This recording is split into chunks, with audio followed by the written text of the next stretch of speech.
بسم الله الرحمن الرحيم. عن ثابت بن الضحاك رضي الله تعالى عنه قال قال رسول الله صلى الله تعالى عليه وسلم في الحديث: أوف بنذرك فإنه لا وفاء لنذر في معصية الله ولا فيما لا يملك ابن آدم.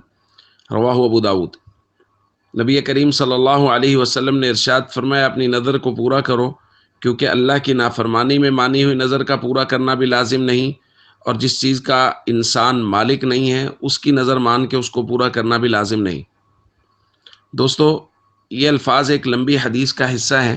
واقعہ کچھ اس طرح ہے کہ ایک صحابی رسول نے نظر مانی کہ وہ بوانا جگہ پر جا کے اونٹ ذبح کریں گے۔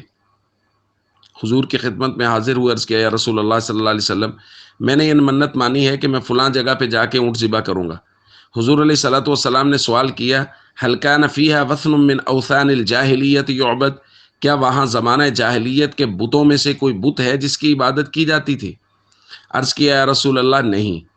پھر حضور نے دوسرا سوال کیا، هل كان فيها عید من اعیادهم؟ کیا وہاں کوئی ان کے میلوں میں سے میلہ یا ان کی عیدوں میں سے کوئی عید ہوتی ہے؟ قالوا لا، صحابہ نے عرض کیا، نہیں، ایسا بھی نہیں ہے۔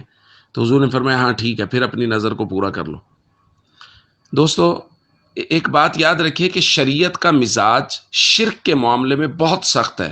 ہر ایسی جگہ جہاں شرک یا شرک کا شیبہ بھی ہوتا ہو، شریعت وہاں سختی سے منع کرتی ہے۔ تو یہاں بھی دیکھیے کہ صحابی نے جب ایک بات پوچھی کہ میں فلاں جگہ پہ ایک کام کرنا چاہتا ہوں، ایک نظر مان لی خاص جگہ کے متعلق، تو حضور نے فوراً اس بات کی طرف توجہ کی کہ کیا خدا نہ خواستہ وہاں کوئی شرک تو نہیں ہوتا یا شرک کا شیبہ تو نہیں ہے۔ اسی طرح ہمیں بھی کسی بھی چیز کی اگر منت ماننی ہے، نظر ماننی ہے، بعض لوگ نظر مانتے ہیں میں فلاں جگہ پہ جا کے دیگ چڑھاؤں گا یا فلاں جگہ پہ جا کے کچھ چیز دوں گا، تو اس کے بارے میں بہت غور و فکر کرنی چاہیے کہ خدا نہ خواستہ وہاں اللہ کے علاوہ سے، غیر اللہ سے مرادیں تو نہیں مانگی جاتی، وہاں کوئی نظر نیازیں تو نہیں مانی جاتی، اللہ کے علاوہ کی۔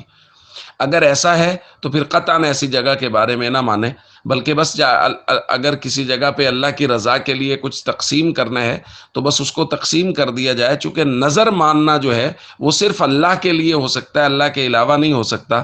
اس لیے بہت احتیاط کی ضرورت ہے، چونکہ شریعت جو ہے وہ شرک اور شیبہ شرک سے بہت دور رہنے کی تلقین کرتی ہے۔ السلام علیکم ورحمۃ اللہ وبرکاتہ۔